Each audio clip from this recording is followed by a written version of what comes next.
Hi lovelies, and welcome back to the channel. And on today's episode I'm going to show you how to transform your overripe banana into a delicious pop-off recipe. Yes, that's what you are making. Did you hear me say that? Yes, we are making banana pop-off, and I know somebody out there is going to enjoy this recipe because it is worth it. So without further ado, let's dive into the video.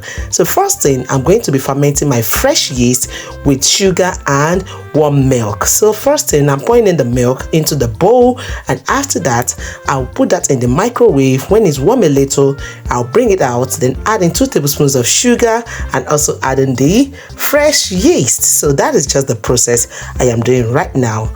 So after this process, the next thing is we'll be blending our banana. So enjoy this part before we dive into that.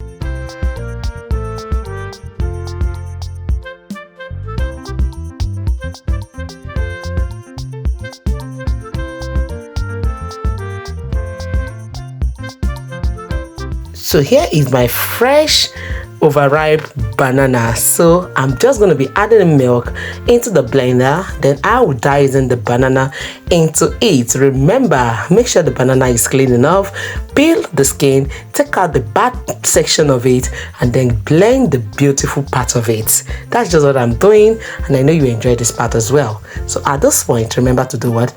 Like this video, share. At the end of the video, leave a resounding comment, and people, don't forget to do what? To subscribe in case you're new. This is the best time to hit the subscription button, turn on the post notification bell so you'll be alerted anytime I upload new videos. So here we have blended the overripe plantain with the milk, and now we are adding that some sugar. That is 4 tablespoons of sugar, and then after the 4 tablespoons of sugar, we are using 500 grams of all-purpose flour. I hope somebody is taking note of the ingredients, though I'll be leaving the list of all ingredients in the description bar. So at your convenience, go through it and make judicious use of it. Yes.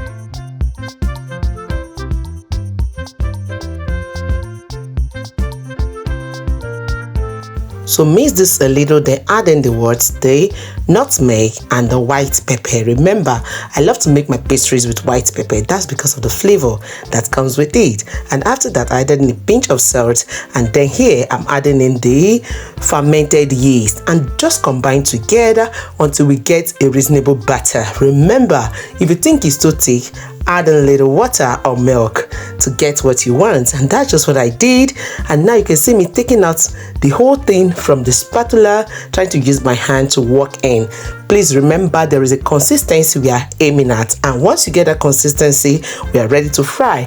Remember, I covered this and I set it aside for 45 minutes before this frying process. I hope you can see how I am cutting and folding into the oil. That is how we just do this. In case you miss any clip here, check out my other videos like the pop-up video. I have some, and also have the bunks video to understand how this is formed into the oil. How to put that into the oil.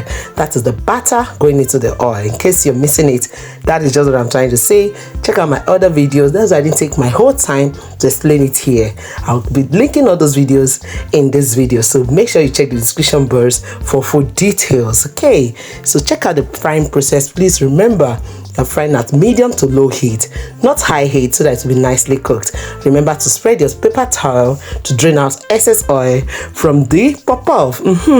So you can see how beautiful this is looking. I hope somebody is going to try this, and somebody is going to enjoy this as well. So you can see how that is going, and it is looking already delicious.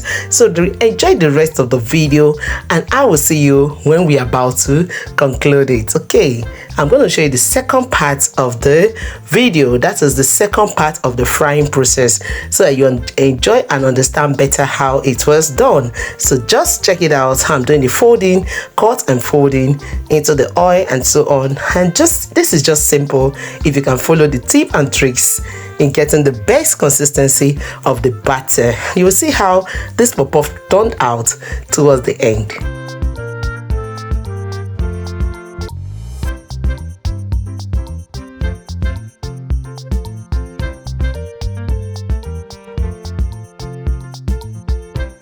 Remember, the frying process took about 5 to 7 minutes on both sides. Remember, it was on medium to low heat, and that is why we got this best part of it.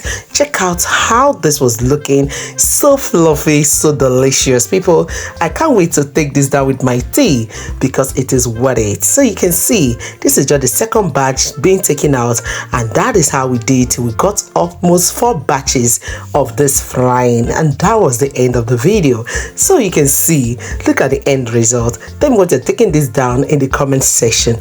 So on a good and pleasant note, it will be a great pleasure to have your beautiful and gorgeous looking faces in the next episode of Mom Essy Kitchen and More. Remember, I love you all, but in all God loves you most. See you all in the next one. Bye bye.